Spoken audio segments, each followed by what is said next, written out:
सभी साथियों को नमस्कार, जय हिंद। आप सभी का स्वागत है आपके अपने परिवार अनुभव कैरियर एकेडमी पर। साथियों, स्टैटिक जीके की इस क्लास के साथ मैं अनुभव कुमार हाजिर हूं आपको अंतर्राष्ट्रीय संगठनों के बारे में जानकारी देने के लिए, यानी कि जो महत्वपूर्ण संगठन है जो आपकी परीक्षा की दृष्टि से अत्यंत महत्वपूर्ण है, उनके बारे में हम इसमें बात कर रहे होंगे और उसको बहुत अच्छे से उससे रिलेटेड सारे फैक्ट्स को हम पढ़ रहे होंगे। लेकिन आप इधर देख रहे होंगे प्रांशु त्रिवेदी सर को, और आप ये कह रहे होंगे कि सर आप तो पॉलिटी इकोनॉमिक्स पढ़ाने वाले थे, आप सुबह करंट अफेयर्स लेते हैं सर। ये क्लास तो प्रांशु त्रिवेदी सर की थी, आप कैसे? तो साथ ही आपको एक सूचना ये है कि अभी जो प्रांशु त्रिवेदी सर हैं वो किन्हीं कारणों से अवेलेबल नहीं है, और वो अभी जून महीने तक तो वो अवेलेबल नहीं है, और उम्मीद हम ये करते हैं कि जुलाई के पहले सप्ताह में वो अवेलेबल होंगे, और जहां तक हम क्लासेस तब तक करेंगे उसके आगे से वो कंटिन्यू करेंगे, क्योंकि हम ऐसा नहीं कर सकते हैं कि आपकी क्लासेस को 15 दिन 20 दिन डिले करें या आपको स्टैटिक जीके ना पढ़ाई जाए। तो इसीलिए प्रांशु त्रिवेदी सर से काफी बातचीत हुई और उनके गाइडेंस में ही ये क्लासेस चल रही है। मतलब कैसे क्या डाटा कहाँ से उन्होंने कलेक्ट किया है, कैसे पढ़ाना है, क्या सारी चीजें वो उनके गाइडेंस के साथ यहाँ पर चल रही हैं। और यकीन मानिए कि बेशक वो अभी अवेलेबल नहीं है, लेकिन वो आपके लिए जो बैक एंड से जितनी मेहनत कर सकते हैं वो लगातार कर रहे हैं और करते रहेंगे। ठीक है। और आपको बता दें, सबसे पहले हम सिलेबस के बारे में आपको जानकारी दे देते हैं। ठीक है ना? एक सेकंड, सिलेबस को एड ऑन कर लेता हूँ।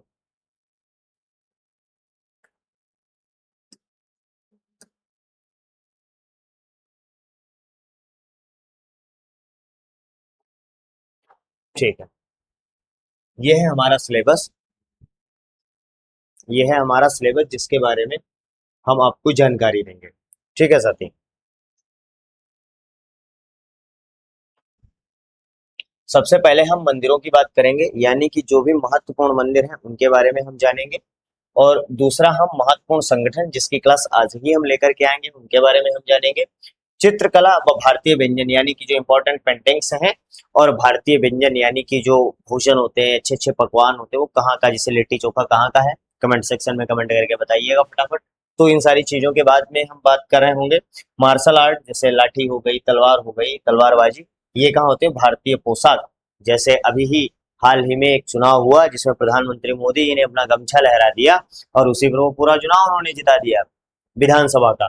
तो ऐसे ही हम बात करेंगे संगीत वाद्यन, यानी कि जो जैसे बांसुरी हो गया, तबला हो गया, हमारा वीणा हो गया, इनके वादकों के बारे में बात करेंगे। और वादक वो महत्वपूर्ण होते हैं जिनको कोई ना कोई, जैसे पद्मश्री, पद्म भूषण, पद्म विभूषण, या फिर एक ग्रैमी पुरस्कार होता है, तो वो उनको मिले हुए होते हैं, या कोई ऐसा व्यक्ति जो एक महत्वपूर्ण संस्था का जिसने गठन किया, जिसकी स्थापना की, और उसने उस चीज को बहुत ज्यादा ऊंचाइयां दी, उसके बारे में हम बात कर रहे होंगे। फिर संगीत व घराना, सॉरी, संगीत व घराना की अगर बात करें, तो जैसे बनारस घराना होगा, लखनऊ घराना हो गया, उससे संबंधित, उससे जुड़े हुए जो भी मुख्य कलाकार होंगे उनके बारे में बात करेंगे। पुस्तकें व उनके लेखक, यानी कि हाल ही में विमोचित हुई पुस्तकें, या कोई स्पोर्ट्समैन जिसका हाल ही में निधन हुआ तो उसकी कोई पुस्तक हो गई, व अन्य महत्वपूर्ण और प्रसिद्ध खिलाड़ियों के, चाहे वो क्रिकेटर हो गया, चाहे वो बैडमिंटन का खिलाड़ी हो गया, चाहे फुटबॉल का खिलाड़ी हो गया, उनसे रिलेटेड जो भी उनकी बुक्स होंगी उनके बारे में हम बात कर रहे होंगे। फिर पुरस्कारों की बात करें, इस साल और पिछले साल के भी कुछ महत्वपूर्ण जो, जिनको लगता है कि परीक्षा की दृष्टि से महत्वपूर्ण है, उन पर बात करेंगे। खेल के बारे में, जैसे क्रिकेट में कितने खिलाड़ी होते हैं? 11 खिलाड़ी होते हैं। उसमें कौन कौन से वर्ड प्रयोग किए जाते हैं? जैसे एलबीडब्ल्यू क्रिकेट में हो गया, डेड बॉल हो गया, और हिट विकेट हो गया, स्टंपिंग हो गया, ये सारे रन आउट हो गया, इन वर्ड्स का यूज करते हैं। वैसे फुटबॉल में गोल हो गया, पेनल्टी कॉर्नर हो गया, रेड कार्ड हो गया, किसमें दिखाया जाता है, ये सारी चीजें हम बात करेंगे। फिर नेशनल पार्क की हम बातचीत कर रहे होंगे, और फिर वन्य जीव अभ्यारण्य की हम बात करेंगे। टाइगर रिजर्व, टाइगर रिजर्व के बारे में हम जानेंगे कि आखिर टाइगर रिजर्व जो हमारे बने वो किस प्रोजेक्ट के तहत। टाइगर प्रोजेक्ट सर 1973 में आता है, और पहला टाइगर रिजर्व हमारा बनता है कौन सा? जिम कॉर्बेट, जो कि उत्तराखंड में है, वो पहला टाइगर रिजर्व बनता है। तो ऐसे ही फैक्ट्स के बारे में बात करेंगे। फिर बायोस्फीयर हमारे रिजर्व हो गए। हॉट स्पॉट, यानी कि जैसे हम लोग कहते हैं ना, चलो गर्मियां हैं, चलो मनाली चलते हैं, ठीक है, गोवा के बीच पर चलते हैं, तो ऐसी जगहों पर यही होते हैं हॉट स्पॉट। यूनेस्को साइट्स की बात करें, यूनेस्को साइट्स क्या होती हैं? हाँ, यूनेस्को साइट्स के बारे में, जैसे भारत की कुल कितनी यूनेस्को साइट है। यूनेस्को साइट दो प्रकार की होती है, मूर्त धरोहरें और अमूर्त धरोहर है। ठीक है, तो इन पर बात करेंगे। रामसर साइट, रामसर साइट क्या होती है? रामसर एक ईरान में एक बैठक होती है रामसर में। ठीक है, तो उसके बाद ये तय किया जाता है कि भाई जो भी दलदली क्षेत्र होते हैं जहाँ पानी रुकता है और धीरे धीरे जमीन के अंदर जाता है, वही रामसर साइट्स होती है। बात करें कुल कितनी रामसर साइट्स हैं, कहाँ कहाँ पर है इम्पोर्टेंट्स, तो उनकी हम बात कर रहे होंगे। फिर इम्पोर्टेंट जैसे त्योहार हो गए। ठीक है, और सबसे ज्यादा इंपॉर्टेंट ये होता है त्योहार अब जो पूछे जाते हैं वो हिंदू कैलेंडर के अनुसार पूछे जाते हैं, किस माह में पड़े हैं। शास्त्रीय नृत्य कितने हैं और उनके प्रमुख कलाकारों के बारे में बात करेंगे। लोक नृत्य लोक गीतों के बारे में बात करेंगे, जैसे कजरी लोकगीत होता है, कहाँ होता है? मिर्जापुर, यूपी के मिर्जापुर में होता है। भारत में जनजातीय संस्कृति यानी कि जो हमारी जनजातियां निवास करती हैं उनकी संस्कृति के बारे में, जैसे उनके त्योहार हो गए, उनके उत्सव हो गए, और उनकी पूजा अर्चना, जो किनकी पूजा करते हैं, ये सारी चीजें जानेंगे। और हाल ही में भौगोलिक संकेत यानी कि जिनको जीआई टैग प्राप्त हुआ, इसके लिए ऊपर बात करेंगे। और भारत के प्रसिद्ध व्यक्तित्व, इनके बारे में हम स्टैटिक जीके में ये सारे टॉपिक कवर कर रहे होंगे। और इनके बावजूद भी अगर कोई टॉपिक छूटता है तो क्या होगा? अगर कोई भी टॉपिक छूटता है तो हम उसको विविध में शामिल कर रहे होंगे। किसमें? विविध में। ठीक है साथी, तो इतना ध्यान रखेंगे। और हम जब चलेंगे अब आगे और आगे बढ़ते हैं, आज की इस सेशन में हम बात करेंगे अंतरराष्ट्रीय संगठनों के बारे में, यानी कि जो इंटरनेशनल ऑर्गेनाइजेशंस हैं उनके बारे में बात करेंगे। और बात करेंगे कि जो विश्व के प्रमुख संगठन हैं, उनके संस्थापक, मतलब उसकी स्थापना कब हुई, उनका मुख्यालय कहाँ है, और उनसे रिलेटेड जो भी महत्वपूर्ण फैक्ट्स होंगे उनसे हम, मतलब उनकी हम बात कर रहे होंगे। ठीक है, अब सबसे पहले हम बात करते हैं संयुक्त राष्ट्र संघ यूएनओ की। यूएनओ की अगर हम बात करें, ये विश्व का सबसे बड़ा अंतरराष्ट्रीय संगठन है। क्या? यहाँ पर हम नोट डाउन करेंगे। यहाँ पर हमको ये बताएंगे सबसे पहले आप लोग कि क्या कौन सा कलर सबसे ज्यादा विजुअल है। विश्व, ये भी मुझे लगता है विजुअल नहीं है।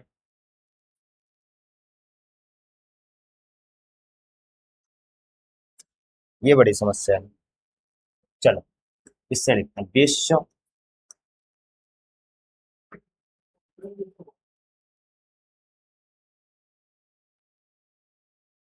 एक सेकंड। अच्छा, इसमें ऑलरेडी भी लिखा हुआ है। ठीक है, इसमें ऑलरेडी लिखा है कि विश्व शांति के लिए, क्या है कि विश्व शांति एवं सहयोग के लिए समर्पित विश्व का सबसे बड़ा अंतर्राष्ट्रीय संगठन है। ठीक है, इसमें होता क्या है कि जो शुरुआती सदस्य थे, संस्थापक संस्थापक देश, तो वो क्या थे? कुल थे 51। ठीक है, वर्तमान में 193 देश हैं। इसका मुख्यालय कहाँ है? न्यूयॉर्क में है। और स्थापना होती है 24 अक्टूबर को। और संयुक्त राष्ट्र के प्रथम महासचिव थे, ये थे ट्रिगवेली। और इन्होंने क्या किया था? इन्होंने, नोट करेंगे, इन्होंने दिया था इस्तीफा। ठीक है, इन्होंने इस्तीफा दे दिया था। और 1946 से 1953 तक जो है ये जो है महासचिव रहे थे। ठीक है, उसके बाद अगर हम बात करें संयुक्त राष्ट्र के वर्तमान महासचिव की, तो ये है एंटोनियो गुटेरस, और ये गुटरुगुम करते ही रहते हैं। ठीक है, और ये पुर्तगाल के हैं। और एक और इम्पोर्टेंट फैक्ट यहाँ पर ऐड करेंगे, सेकंड महासचिव थे डेगर होमरसिल्ड। महासचिव, सेकंड महासचिव थे डैग हैमरसोल्ड। हैमरसोल्ड।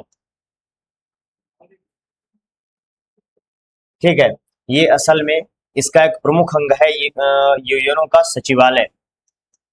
तो सचिवालय के, और ये कंफ्यूजन बच्चों में क्रिएट करता है क्या? वो आपसे पूछ लेगा कि भाई ट्रिगवेली थे, ये प्रथम महासचिव हो गए, द्वितीय महासचिव हो गए हैमरसिल्ड। असल में जो महासचिव होता है वो एक ही होता है, चाहे वो सचिवालय का हो चाहे वो यूएनओ का हो। इसमें बिल्कुल आप कंफ्यूजन मत होना, इसमें आप बिल्कुल कंफ्यूज मत होना। तो दूसरे जो महासचिव थे वो डैग होमरसोल्ड थे। इनका क्या हुआ था? सन 1961 में विमान दुर्घटना में मृत्यु होती है। विमान दुर्घटना में दुर्घटना में इनकी क्या हो जाती है? मृत्यु हो जाती है। अच्छा साथी, अगर हम सबसे पहले बात करें संयुक्त राष्ट्र, इसका मुख्य कार्य क्या यहाँ पर लिखा है? विश्व शांति, सुरक्षा एवं सहयोग के लिए समर्पित। तो क्या इससे पहले कोई संगठन नहीं था? साथी, बिल्कुल था, लीग ऑफ नेशंस, जिसकी स्थापना 1920 में की गई। तो अब मन में प्रश्न ये आपके उठेगा कि भाई अगर एक पहले से था तो इसकी जरूरत क्यों पड़ी? साथ ही होता क्या है, अगर हम बैकग्राउंड में चलते हैं तो 1914 से 1918 के मध्य प्रथम विश्व युद्ध होता है। प्रथम विश्व युद्ध 1918 में समाप्त होता है। उसके बाद लीग ऑफ नेशंस की स्थापना की जाती है, किसके लिए? वैश्विक शांति के लिए, कि अब कोई दूसरा विश्व युद्ध ना हो पाए, इसलिए उसकी स्थापना की जाती है। लेकिन होता क्या है, कुछ ही समय बाद सन 1939 से द्वितीय विश्व युद्ध शुरू हो जाता है और 1945 में वो खत्म होता है, एक महाविनाश को जन्म देने के बाद। जापान, जिसके नागासाकी और हिरोशिमा पर अमेरिका द्वारा परमाणु बम गिराया गया, और जापान ने अपना आत्मसमर्पण कर दिया, क्योंकि उस समय जापान जिस हिसाब से चल रहा था वो पूरी दुनिया को अपनी उंगली पर नचा रहा था, सबको परास्त करते जाता था। आखिरकार अमेरिका ने इस पर परमाणु हमला करके उसको आत्मसमर्पण करने पर मजबूर किया। लेकिन होता क्या है कि जिस लीग ऑफ नेशंस का जो निर्माण किया गया, गठन किया गया कि अगला विश्व युद्ध न हो पाए, लेकिन वो उसमें निष्फल रहा तो उसको खत्म कर दिया गया। फिर होता क्या है, सन 1945 24 अक्टूबर सन 1945 को डी रूजवेल्ट, जो कि उस समय यूएस के राष्ट्रपति थे, उनके द्वारा इसकी स्थापना की जाती है। और इसकी आधिकारिक भाषाएं जो है वो अंग्रेजी, फ्रेंच, चीनी, अरबी, रूसी और स्पेनिश होती है। और कुल 51 देश थे, हमने आपको बताया, जिन्होंने सिग्नेचर किए थे, उनमें भारत भी शामिल था। इतनी चीजें हम ध्यान रखेंगे, ठीक है। चलिए, इसके 6 प्रमुख अंग हमने आपको बताए। एक तो महासभा हो गया, दूसरा सुरक्षा परिषद, तीसरा आर्थिक व सामाजिक परिषद, और इसी को हम क्या कहते हैं? ECOSOC, ठीक है। इसको ये कहते हैं, अगर परीक्षा में आ जाए कि ECOSOC किसका प्रमुख अंग है, तो आप बता देंगे कि यूएनओ का प्रमुख संघ है। चौथा हो गया अंतरराष्ट्रीय न्यायालय यानी कि ICJ, और 5वां हो गया सचिवालय, और 6वां हो गया न्यास परिषद। अच्छा, अगर हम इसकी बात करें, जो यूएनओ का जो झंडा है उसमें क्या है? जैतून की पत्तियां हैं, यानी कि ऐसे यहाँ पर कहीं पे शायद बना होगा चिन्ह, हाँ, इस तरीके से क्या है, इसमें पत्तियां बनी है। असल में वो जैतून की ऐसे ऐसे पत्तियां बनी हुई हैं, और बीच में विश्व का मानचित्र है, यानी कि वर्ल्ड ग्लोब है। इतना साथी हम ध्यान रखेंगे। अगर प्रश्न में आ जाता है कि भाई जो यूएनओ का जो झंडा है उसमें कौन सा चिन्ह है, तो उसमें भैया जैतून की पत्तियां और बीच में वर्ल्ड ग्लोब है, इतना ध्यान रखेंगे, ठीक है। ये हमने आपको बता दिया जो संयुक्त राष्ट्र के 6 प्रमुख अंग हैं। चलिए आगे बढ़ते हैं, और पहला जो प्रमुख अंग है महासभा, उसके बारे में जानते हैं। सबसे पहले तो इसको विश्व की लघु संसद कहते हैं। दूसरा ये है कि इसके सभी सदस्य देशों का प्रतिनिधित्व है, मतलब यानी कि यूएनओ में हमने आपको बताया कुल कितने देश शामिल हैं। यूएनओ में 193 193 देश शामिल हैं, वो सारे के सारे इस महासभा में बैठते हैं। प्रत्येक सदस्य का एक मत होता है, और नियमित वार्षिक अधिवेशन होता है। और वार्षिक अधिवेशन जो होता है वो कब होता है? प्रत्येक वर्ष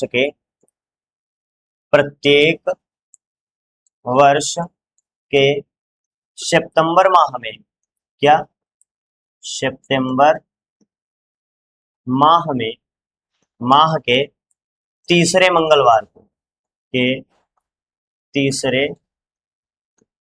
मंगलवार को, और ये साथी हम ध्यान रखेंगे। अच्छा, इतना हम डीपली आपको इसलिए भी ले चल रहे हैं क्योंकि पहले ही हमने आपको बताया, हम ये जो क्लासेस देख रहे हैं वो एक फाउंडेशन बैच के अंतर्गत कर रहे हैं। तो हम मतलब बेसिक डाटा प्लस उसमें डीप भी जितना जा सकेंगे, और जो आपके वनडे एग्जाम के हिसाब से जो मैक्सिमम होगा वो हम जानने का प्रयास अवश्य करेंगे। अच्छा, एक प्रश्न ये उठता है कि प्रत्येक देश एक मत दे सकता है, बहुत अच्छी बात है। लेकिन एक प्रश्न और भी उठता है कि क्या किसी देश का यहाँ पर एक से अधिक प्रतिनिधि हो सकता है? तो साथी याद रखेंगे, एक देश को, सबसे पहले तो मुझे ये लगता है कि ये विजुअल ही नहीं होगा आप लोगों को,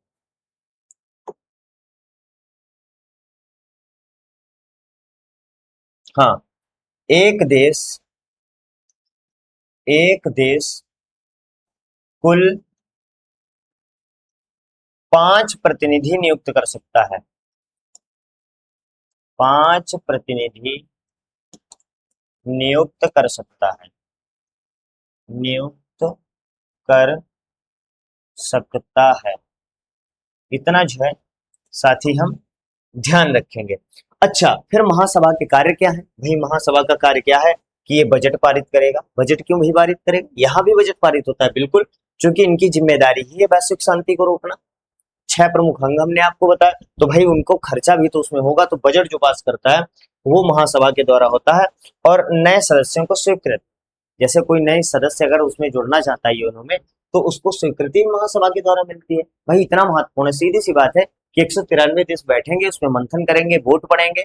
एक वोट 5 प्रतिनिधि तो नियुक्त किए जा सकते हैं, लेकिन वोट सिर्फ एक ही प्रतिनिधि डाल सकता है, ठीक है। फिर उसके बाद में महासचिव की नियुक्ति में इनकी भूमिका होती है। और ध्यान रखेंगे, महासचिव की जो नियुक्ति होती है वो सुरक्षा परिषद की सलाह पर होती है, ये याद कर लेंगे। महासचिव की नियुक्ति यहाँ पर नोट करेंगे, सुरक्षा ये परिषद यानी कि यूएनएससी की सलाह पर, की सलाह पर। ये फैक्ट साथ ही हम याद करते हुए चलेंगे महासभा के बारे में। चलिए आगे बढ़ते हैं और फिर हम बात करते हैं किसकी, यूएनएससी की। और साथ ही एक सेकेंड, इसको हम कर लेंगे छोटा, जिससे कि हम नीचे आपके फैक्ट से लिख सकें और आपको वो अच्छे से विजुअल होते जाएं। एक सेकेंड, मैं इसको थोड़ा सा छोटा कर लेता हूं।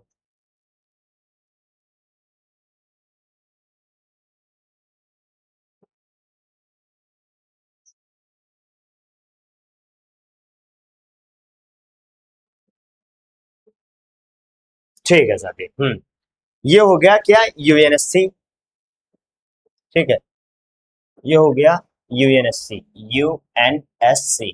अच्छा इसका क्या है, इसमें कुल 15 सदस्य हैं, 10 हैं स्थायी, ठीक है, 10 हैं अस्थायी, और 5 हो गए अमेरिका, ब्रिटेन, फ्रांस, रूस और चीन स्थायी। अच्छा यहां पर सबसे महत्वपूर्ण प्रश्न क्या है, एक पॉइंट डालेंगे, लिखेंगे भारत कुल 8 बार यूएनएससी का अस्थायी सदस्य बना। क्या, अस्थायी सदस्य बना, सदस्य बना। अच्छा फिर जब भारत 8 बार बना तो कोई तो देश ऐसा होगा जो सबसे ज्यादा बार बना होगा, तो लिखेंगे जापान सबसे ज्यादा बार, सबसे ज्यादा बार यूएनएससी का, यूएनएससी का अस्थायी, अस्थायी सदस्य बना, सदस्य बना।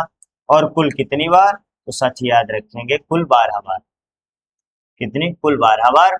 अच्छा दूसरा, ब्राजील जो है, ब्राजील दूसरा, और साथ ही सबसे ज्यादा बार यूएनएससी का अस्थायी सदस्य बना, और ये कुल 11 बार, कुल 11 बार, ठीक है, इतना ध्यान रखेंगे। और इसको दुनिया का पुलिसमैन भी कहा जाता है, एक पॉइंट लिखेंगे, इसे दुनिया का पुलिसमैन, पुलिसमैन कहा जाता है, कहा जाता है, ठीक है। हमने क्या पढ़ा है, यूएनएससी जो कि दूसरा प्रमुख अंग है किसका, यूएनओ का। इसमें कुल 15 सदस्य होते हैं, अस्थायी सदस्य 10, और इनका कार्यकाल होता है 2 वर्ष। स्थायी सदस्य 5 होते हैं, अमेरिका, ब्रिटेन, फ्रांस, रूस, चीन। और सबसे बड़ी बात यह है कि जो ये स्थायी सदस्य होते हैं इनको होता है वीटो पावर प्राप्त। अच्छा वीटो पावर प्राप्त होता है, तो कहीं पर लिखेंगे, एक सेकेंड,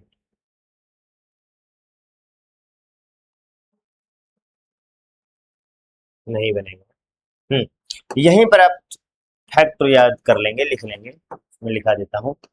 सबसे पहले वीटो का यूज, सबसे पहले वीटो पावर का प्रयोग, वीटो ये एक निषेधात्मक शक्ति होती है जिसमें ये मना कर सकता है, कोई भी अगर फैसला लिया जा रहा है, वीटो शक्ति का प्रयोग सबसे पहले अमेरिका ने किया,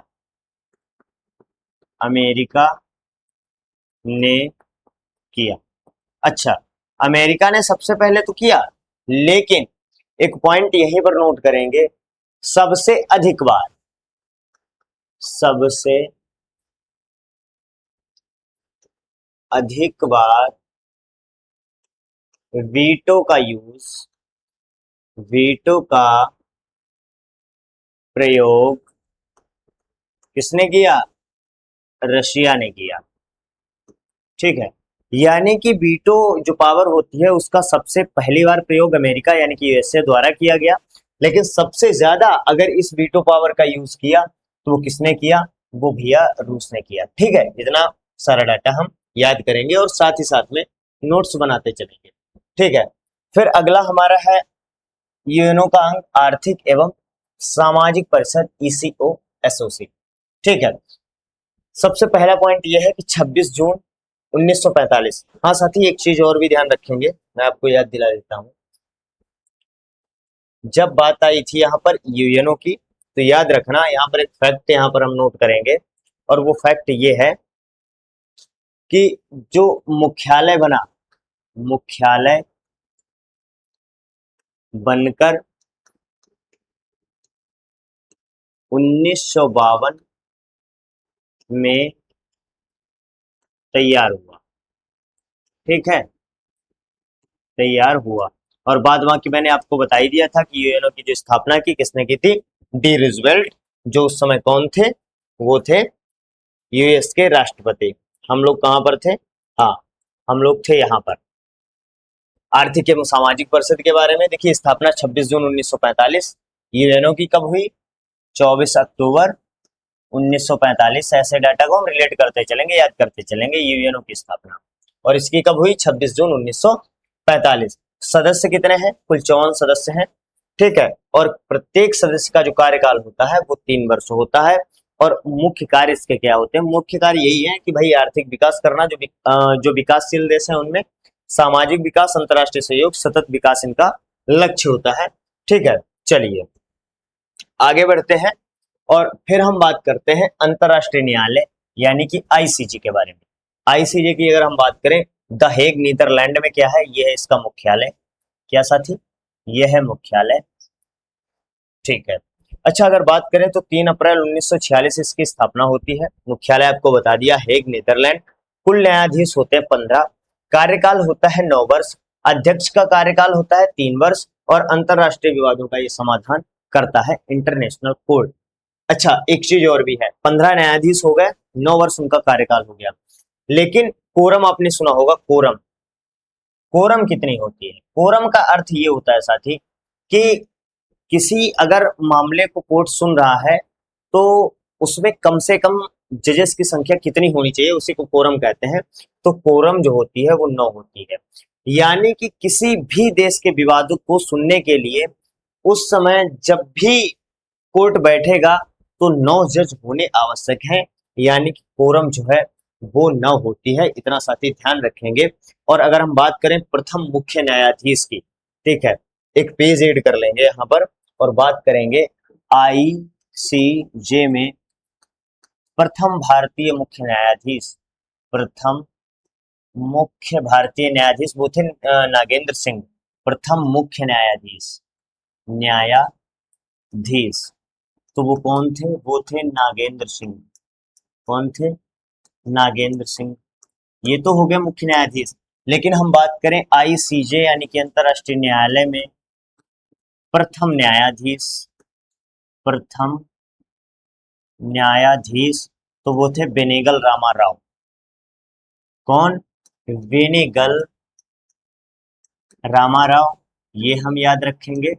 ठीक है, साथ ही साथ अगर हम बात करें वर्तमान में, ठीक है, वर्तमान में, वर्तमान में, वर्तमान में, वर्तमान में जो है भारतीय न्यायाधीश, भारतीय न्यायाधीश,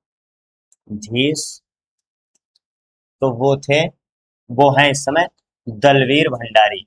कौन? एक सेकंड, अरे भाई, वो थे दलवीर भंडारी। दलवीर भंडारी जो है वो क्या है इस समय, और ये 2018 में नियुक्त हुए थे। क्योंकि कार्यकाल 9 वर्ष होता है, तो ये 2027 तक जो है आईसीजे में भारतीय न्यायाधीश के तौर पर कार्यरत रहेंगे। तो इतनी चीजें जो आवश्यक थी वो हमने जान ली। अब हम बात करते हैं किसकी, सचिवालय की। भाई सचिवालय का ये जो संयुक्त राष्ट्र है यूएनओ का, ये इसका प्रशासनिक केंद्र है, यानी कि यूएनओ के जो प्रशासनिक कार्य देखता है वो सचिवालय द्वारा ही देखा जा सकता है। स्थापना होती है वर्ष 1945 में। भाई सीधी सी बात है, जब भी किसी भी संस्था का गठन होगा तो भाई उसका प्रशासनिक ढांचा होगा, तो प्रशासनिक ढांचे को देखेगा कौन, वो जरूरी होगा। तो सचिवालय जो है प्रशासनिक जो है कार्यों को देखता है, इतना साथी ध्यान रखेंगे, ठीक है। और प्रथम महासचिव की बात करें तो ट्रिगवेली हो गए, वर्तमान एंटोनियो गुटेरस। और मैंने आपको क्या बताया था कि जो द्वितीय महासचिव थे डैग हैमरशोल्ड, उनका क्या होता है, सन 1961 में एक विमान दुर्घटना में उनकी मृत्यु हो जाती है। इतना फैक्ट हम साथी याद रखें। और ये है गुटरगो यानी कि एंटोनियो गुटेरस, जो वर्तमान में यूएनओ के अध्यक्ष हैं, ठीक है। चलिए आगे बढ़ जाते हैं और हम बात करते हैं विश्व बैंक समूह की, यानी कि विश्व बैंक में कौन कौन शामिल है, ठीक है। स्थापना होती है 1944। मुख्यालय साथियों इसका मुख्यतया देखिए, विश्व बैंक का अगर कुछ भी पूछा जाएगा, सच आपको बताएं तो वो बहुत ज्यादा पूछ लिया जाएगा। एक तो सदस्य कितना 189 ये पूछ लिया जाएगा, या फिर इसका मुख्यालय वो याद रखेंगे वाशिंगटन डीसी। बाद बाकी एक्स्ट्रा जानकारी के लिए है कि आईबीआरडी, आईएफएससी, आईडीए, आईसीएसआईडी, 5 मीगा, ये क्या है, ये इसकी बहुपक्षीय निवेश गारंटी एजेंसी है, ठीक है। बाद बाकी ये बहुत ज्यादा महत्वपूर्ण नहीं है, लेकिन फिर भी इनको इसलिए लेकर गया है कि भाई दबे एक नजर में आप डाल लेंगे, अगर भाई दबे 1% चांस अगर पूछ लिया परीक्षा में, तो फिर वो उसके सही होने के चांस हो जाए, आप उसे सॉल्व कर पाए। चलिए आगे बढ़ते हैं और हम बात करते हैं अंतरराष्ट्रीय किसकी, मुद्रा कोष यानी कि आईएमएफ की, ठीक है। और आईएमएफ की अगर बात करें तो इसका कार्य क्या है, सिर्फ और सिर्फ कर्जा देना। भाई साहब ये काम ही यही करती है कि जिसको कर्जा चाहिए आ जाइए, और आए दिन पाकिस्तान जो है या कोई भी देश हो जो विकासशील देश है वो जाते रहते हैं और यहाँ से लेते रहते हैं। इनकी जो प्रबंध निदेशक हैं आईएमएफ की वो है क्रिस्टालिना जॉर्जिवा, ये हम याद रखेंगे। 27 दिसंबर 1945 को गठन, इसका भी जो मुख्यालय है वो वाशिंगटन डीसी। सदस्य देश 151 और प्रबंध निदेशक आपको बताया क्रिस्टालिना जॉर्जिवा, यही है वो, ठीक है। चलिए और एक चीज है, आईएमएफ की जो मुद्रा है वो यूएस डॉलर भी है, यूरो भी है, ठीक है। तो ये सारी जो मुद्राएं हैं जो इनकी है। चलिए आगे बढ़ते हैं और फिर हम बात करेंगे विश्व व्यापार संगठन डब्ल्यूटीओ की। स्थापना होती है 1 जनवरी 1995। अब देखिए साथी, आपके लिए पूरा हम जो लेकर के आए हैं लिखा लिखा डाटा, इसका एक कारण है। ये जो डाटा आप सामने देख रहे हैं, स्थापना वही हम लिखाते, मुख्यालय यही हम लिखाते, सदस्य यही हम हाथों से लिखाते, उसमें आपका समय ज्यादा लगता, लिखना वही था, बताना वही था। बाद बाकी जो भी ऐसा डाटा है जो इसमें शामिल नहीं है वो मैं साथ में ओवरराइट करते हुए चल ही रहा हूं, तो आप इससे बिल्कुल निश्चिंत रहिएगा। जो डाटा मिलेगा चाहे वो हैंड रिटन हो चाहे आपका पीपीटी फाइल पे हो, सारा का सारा बहुत अच्छे ढंग से तैयार किया हुआ डाटा होगा, ठीक है। डब्ल्यूटीओ की बात करें 1 जनवरी 1995, और यही इनके इंपॉर्टेंट होते हैं। जिनेवा स्विट्जरलैंड में जो है इनका मुख्यालय है। सदस्य देश 166 है और पूर्ववर्ती संगठन जो है वो गैट है। यानी कि पूर्ववर्ती संगठन का मतलब क्या है, यानी कि जब इसका गठन होता है 1 जनवरी 1995, इससे पहले एक संस्था थी जीएटीटी यानी कि गैट, और इसी का नाम बदल कर क्या कर दिया गया, विश्व व्यापार संगठन यानी कि डब्ल्यूटीओ कर दिया गया। चलिए आगे बढ़ते हैं और बात करते हैं यूरोपियन यूनियन संघ यानी कि ईयू की। अच्छा ईयू की बात करें 1993 में इसकी स्थापना, मुख्यालय जो है ब्रुसेल्स है, कुल देश 27 है। अच्छा बहुत अच्छी बात है भाई, काम इसके जान लेते हैं। इसका उद्देश्य क्या है, उद्देश्य आर्थिक सहयोग, राजनीतिक सहयोग, साझा बाजार, क्षेत्रीय विकास। लेकिन ये तो सारी चीजें हो गई, इंपॉर्टेंट क्या है वो मैं आपको बताता हूँ। इस स्लाइड को करता हूं मैं थोड़ा सा छोटा, ठीक है, और यहां से करता हूं मैं इसे इरेज, ठीक है। अब यहाँ पर कुछ फैक्ट्स हैं जो मैं आपको बता रहा हूं। हाल ही में हाल ही में ब्रिटेन ने, नोट करेंगे, ब्रिटेन ने खुद को खुद को ईयू से अलग कर लिया, ईयू से अलग कर लिया। अच्छा बहुत अच्छी बात है। अब एक और इम्पोर्टेंट बात है, भाई इनकी एक मुद्रा भी है, यानी कि यूरोपियन यूनियन ने अपनी मुद्रा बनाई, ईयू, सॉरी, ईयू यानी कि यूरोपियन यूनियन की मुद्रा। तो इन्होंने एक अपनी मुद्रा बनाई, वो थी यूरो, यूरो। और इसको कुल 15 सॉरी कुल 20 देशों ने अपनाया, कुल 20 देशों ने अपनाया। इतना साथी हम ध्यान रखेंगे। यानी कि ईओ यानी कि यूरोपियन संघ, इसकी स्थापना हुई 1993 में ब्रुसेल्स में। कुल 27 देश हुए। ब्रिटेन ने हाल ही में खुद को अलग कर लिया ईयू से, और ईयू की एक मुद्रा है यूरो, जिसको कुल इसमें कुल 27 देश हैं, उनमें से 20 देशों ने इसको अपना लिया है। इतना साथी हम ध्यान रखेंगे और फिर आगे बढ़ जाएंगे। मोस्ट इंपॉर्टेंट, सबसे ज्यादा चर्चित, नेटो की, यानी कि नॉर्थ अटलांटिक ऑर्गेनाइजेशन। ठीक है, स्थापना कब हुई? 4 अप्रैल 1949 को। मुख्यालय है ब्रुसेल्स में। कुल 32 हैं इसमें सदस्य, और 32वां सदस्य जो है वो है फिनलैंड। 32वां फिनलैंड, ये हाँ फिनलैंड। 32वां जो बना था वो फिनलैंड बना था। अच्छा, ये चर्चित भैया क्यों है? क्योंकि सारा का सारा रार ही इसी पर फैला हुआ है। अच्छा, सॉरी, फिनलैंड नहीं, यहाँ पर है 32वां सूडान। हाँ, मुझे कुछ कंफ्यूजन था। स्वीडन जो है, स्वीडन जो है, स्वीडन, स्वीडन, ये लिख लेंगे। ये 32वां है इसका नेटो का राज्य। अच्छा, रार कहाँ से फैली? भाई सबसे पहले तो हम जान लेते हैं कि ये नेटो का काम क्या है और नेटो बनाया ही क्यों गया। असल में होता क्या है, यूएसएसआर जो पूर्व का, मतलब यूएसएसआर जो रसिया था पहले, मतलब रसिया जो पूर्व का यूएसएसआर था, होता क्या है, सन 1991 में उसका विघटन हो जाता है। लेकिन उससे पहले यूएसएसआर लगातार अपना विस्तार कर रहा था, तो उसके प्रभुत्व को रोकने के लिए ही होता क्या है कि नेटो का गठन किया गया। और इसमें यह कहा गया कि भाई नेटो में शामिल किसी भी देश पर कोई दूसरा देश अगर हमला करता है, वो सारे के सारे देशों पर हमला माना जाएगा। होता क्या है कि जो यूक्रेन और रशिया जो युद्ध चल रहा है वो इसी पर चल रहा है, क्योंकि यूक्रेन जो है वो नेटो में शामिल होना चाहता था, रसिया कह रहा था आप शामिल मत होइए, जो कुछ जरूरतें हैं वो हमसे कहिए, हम आपकी पूरी करेंगे। और उसी को लेकर के वो युद्ध लगातार 4-5 साल से चलता चला आ रहा है। और हाँ, यही चीज है कि एक सदस्य पर हमला, सभी सदस्यों पर हमला होगा। और बस यही है कि इतना याद रखें, इसका कब स्थापना हुआ और इसका गठन, और इसके सदस्य देश कितने हैं। फिर हम बात करते हैं किसकी, सार्क की, यानी कि दक्षिण एशियाई क्षेत्रीय सहयोग संगठन, यानी कि साउथ एशियन रीजनल कंट्रीज। ठीक है, चलिए।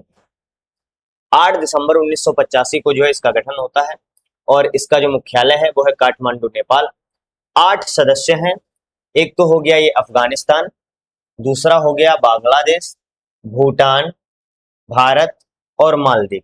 अच्छा, इनका मुख्य उद्देश्य क्या है कि भाई क्षेत्रीय सहयोग, एक दूसरे की मदद करना, व्यापार हो चाहे जो भी हो, तो इन सारी चीजों में एक दूसरे की मदद करना और एक दूसरे के विकसित होने में जो है सहयोग करना। फिर हम बात करते हैं आसियान की। ठीक है, आसियान की स्थापना होती है 8 अगस्त 1967 को।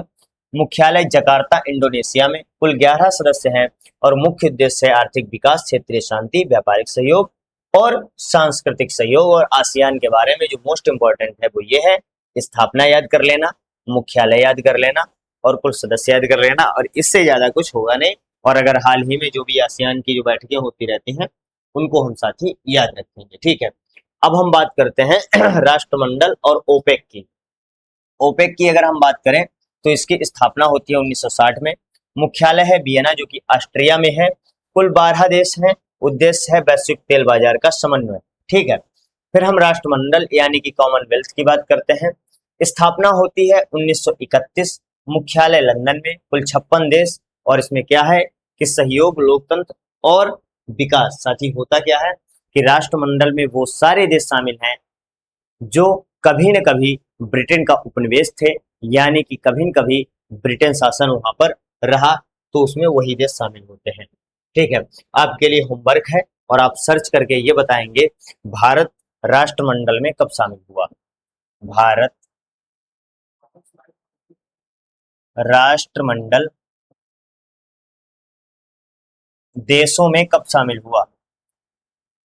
राष्ट्रमंडल देशों में कब शामिल हुआ, ये हमको होमवर्क आप बताएंगे, कब शामिल हुआ।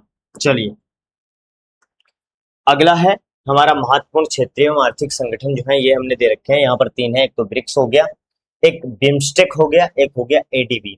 ठीक है, ब्रिक्स की अगर हम बात करें तो इसमें कम दिए हैं क्या, 1 2 3 4 5 6 7 8 9 10, इसमें कम दिया है। असल में ब्रिक्स में कुल 11 सदस्य हैं, कुल 11। ठीक है, अभी हम देखते हैं इसमें कौन है। इसमें इजिप्ट नहीं दिया हुआ है, एक और यहाँ पर लिखेंगे इजिप्ट। हाँ,